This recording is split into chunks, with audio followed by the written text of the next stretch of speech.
নমস্কার বন্ধুরা, welcome back to my channel.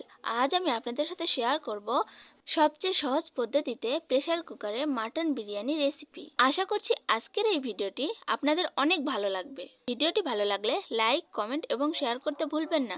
আর আমার এই চ্যানেলে নতুন হয়ে থাকলে চ্যানেলটি সাবস্ক্রাইব করে পাশে থাকা বেল আইকনটি বাজিয়ে দিন, যাতে পরবর্তী ভিডিওর নোটিফিকেশন সবার আগে আপনার কাছে যায়। আমার এই চ্যানেলটি সাবস্ক্রাইব করে আমার এই ছোট্ট চ্যানেলটির পাশেই থাকার অনুরোধ রইল। তাহলে চলুন বন্ধুরা, দেরি না করে ঝটপট ভিডিওটি শুরু করা যাক। বিরিয়ানি রান্না করার জন্য আমি এখানে কতখানি চাল নিয়ে নিলাম তা আপনাদের দেখিয়ে দিচ্ছি। দেখতেই পাচ্ছেন বন্ধুরা, এই পট দিয়ে আমি 2 পট আর হাফ পটের মতো পোলার চাল নিয়ে নিয়েছি। চালের পরিমাপ খুবই ভালোভাবে নিতে হবে, কারণ এই চালের পরিমাপ অনুযায়ী কিন্তু এর মধ্যে জল দিয়ে তারপরে রান্না করতে হবে। যেই পট দিয়ে চাল নিতে হবে সেই পট দিয়েই কিন্তু জল মেপে নিতে হবে। আপনারা যারা রাইস কুকারে বা প্রেসার কুকারে রান্না করেন তারা অবশ্যই জানেন যে 1 পট চালে 2 পট জল দিতে হয়। আমি সেই অনুসারে এখানে 5 পট জল নিয়ে নেব। তার আগে আমি চালগুলো খুবই ভালোভাবে পরিষ্কার করে ধুয়ে একটি ছাঁকনির সাহায্যে ছেঁকে নেব। চালগুলো আমি 2 বারের মতো ধুয়েই কিন্তু একটি ছাঁকনির সাহায্যে খুবই ভালোভাবে ছেঁকে নিয়েছি। তা আপনারা দেখতেই পাচ্ছেন বন্ধুরা, এই চালগুলোর কিন্তু খুবই ভালোভাবে জলগুলো ঝরে যেতে হবে, তা না হলে বিরিয়ানি খুবই ভালো হবে না। আর এখানে আমি কি নিয়েছি তা আপনাদের দেখিয়ে দিচ্ছি। 4টে ডিম সিদ্ধ করে নিয়েছি আর হালকা হালকা করে ফেটে ফেটে নিয়েছি, যাতে নুন ঝাল সব ভালোভাবে ঢোকে। এখানে আমি নিয়েছি 4টে আলু 2 ফালা করে কেটে, আর এখানে আমি নিয়েছি 5টা পেঁয়াজ চাকা চাকা করে কেটে। আর বিরিয়ানি রান্না করার জন্য এখানে কি মশলা ব্যবহার করব তা আপনাদের দেখিয়ে দিচ্ছি। দেখতে পাচ্ছেন বন্ধুরা, এখানে নিয়েছি কাঁচা মরিচ, রসুন বাটা, আদা বাটা, দারচিনি, গোলমরিচ, লবঙ্গ, কালো ফল, সাদা এলাচ, তেজপাতা আর শুকনো মরিচ। আর এখানে আমি নিয়েছি রাঁধুনি রেডি মিক্স বিরিয়ানি মশলা। এই বিরিয়ানির মশলা ছাড়া কিন্তু বিরিয়ানির আসল স্বাদটাই আসবে না বন্ধুরা। আর এখানে আমি নিয়েছি 2টো ড্যানো গুঁড়ো দুধের প্যাকেট। আপনারা চাইলে টক দইও ব্যবহার করতে পারেন, কিন্তু আমার হাতের নাগালে টক দই ছিল না, তাই আমি এই গুঁড়ো দুধ ব্যবহার করব। আর এখানে আমি নিয়ে নিয়েছি আগে থেকে কষিয়ে রাখা 8 পিস বড় সাইজের মাটন কষা। এখন আমি একটি পাতিল নিয়ে নিলাম, আর এই পাতিলে আমি 5 পট জল মেপে নিলাম। যেহেতু আমি এই জলটা একটু গরম করে তারপরে দিব, সেই জন্য আগে থেকে মেপে রাখলাম। এখন চুলায় একটি কড়াই বসিয়ে এর মধ্যে দিয়ে দিলাম কিছুটা পরিমাণে সাদা তেল। এখন তেল গরম হয়ে যাওয়ার পরে এর মধ্যে দিয়ে দিলাম পরিমাণ মতো একটুখানি লবণ, তারপরে দিয়ে দিলাম একটুখানি হলুদ। এখন খুবই ভালোভাবে নাড়াচাড়া করে এর মধ্যে 4টে ডিমই ছেড়ে দিলাম। এখন হালকা করে ডিমগুলো ভেজে নেব। বেশি ভাজার দরকার নেই, যেহেতু এটা বিরিয়ানির জন্য ডিমটা ভাজতেছি, তাই হালকা করেই ভেজে নিতে হবে। দেখতে পাচ্ছেন বন্ধুরা, ডিমগুলো কিন্তু খুবই ভালোভাবে ভেজে নেওয়া হয়ে গেছে। আমি উঠিয়ে নিয়ে ওই তেলের মধ্যেই দিয়ে দিলাম কেটে রাখা 8 পিস আলু। এখন আলুগুলো একইভাবে আমি 2 থেকে 3 মিনিটের মতো হালকা করে ভেজে নেব। আলু ছাড়া বিরিয়ানির আসল স্বাদটাই কিন্তু আসবে না বন্ধুরা, তাই অবশ্যই আলু ব্যবহার করে তারপরে বিরিয়ানি রান্না করবেন, দেখবেন খাইতে কতটা মজা লাগে। আলুগুলোও কিন্তু আমার ভেজে নেওয়া হয়ে গিয়েছে। আমি এক এক করে এই ডিমের মধ্যে আলুগুলো উঠিয়ে নিলাম। তারপরে ওই একই তেলের মধ্যে আমি কেটে রাখা পেঁয়াজের চাকাগুলো দিয়ে দিলাম। এখন পেঁয়াজগুলো আমি খুবই ভালোভাবে ভেজে নেব, একবারে লাল লাল করে।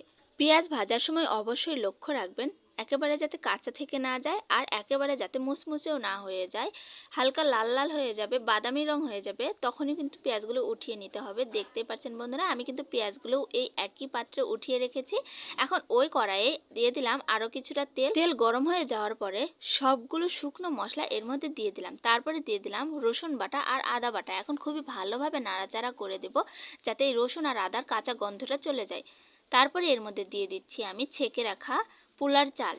তারপরে খুবই ভালোভাবে নাড়াচাড়া করতে থাকবো। এখন আমি এর মধ্যে দিয়ে দেব আগে থেকেই মুখ ফেটে রাখা কাঁচা মরিচগুলো। তারপরে আবারও খুবই ভালোভাবে 2 থেকে 3 মিনিটের মতো আমি চালগুলো নাড়াচাড়া করে ভেজে নিতে থাকবো।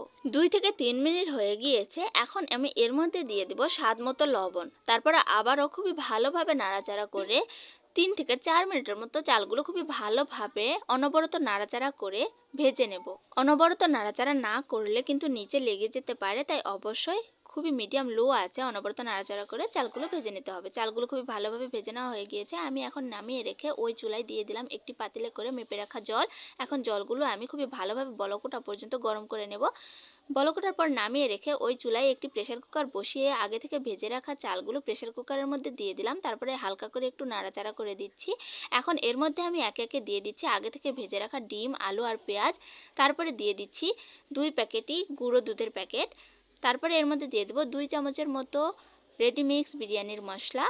এখন দিয়ে দিচ্ছি মাটন কষাগুলো। এখন খুবই ভালোভাবে সব কিছু মশলা মাংস একসঙ্গে মিশিয়ে 2 থেকে 3 মিনিটের মতো নাড়াচাড়া করতে থাকবো। খুবই ভালোভাবে মেশানো হয়ে গেলে এর মধ্যে এখন দিয়ে দেবো আগে থেকে ফুটিয়ে রাখা জল।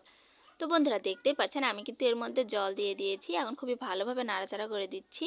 আর পাতিলের জল মনে হচ্ছিল যে একটু বেশি হবে, তাই আমি একটু জল রেখে দিয়েছি।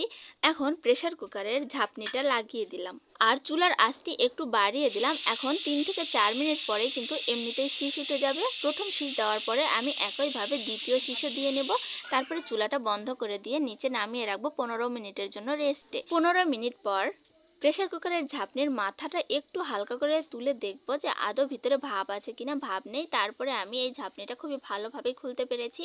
দেখতেই পাচ্ছেন বন্ধুরা কতটা সুন্দর লাগছে দেখতে। এখন আমি একটি খন্তার পেছন পাশ দিয়ে এই ভাতগুলো চেলে দেব।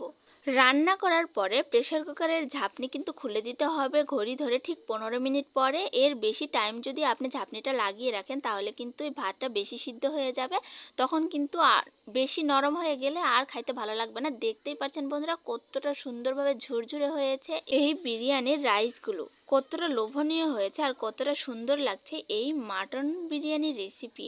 বন্ধুরা আমার এই রেসিপিটা ফলো করে যদি আপনারা এই মাটন বিরিয়ানির রেসিপিটা রান্না করেন তাহলে কিন্তু খুবই ঝামেলা কম মনে হবে আর খুবই অল্প সময়ের মধ্যে ঝটপট রান্না হয়ে যাবে। তো বন্ধুরা ভিডিওটি আপনাদের কাছে কেমন লাগলো তা অবশ্যই কমেন্টে জানাবেন। ভিডিওটি শুরু থেকে শেষ পর্যন্ত দেখার জন্য আপনাদের অসংখ্য অসংখ্য ধন্যবাদ। দেখা হচ্ছে পরবর্তী ভিডিওতে এরকমই কোনো নিত্য নতুন রেসিপি নিয়ে। ততক্ষণ পর্যন্ত ভালো থাকুন, সুস্থ থাকুন। টাটা বন্ধুরা।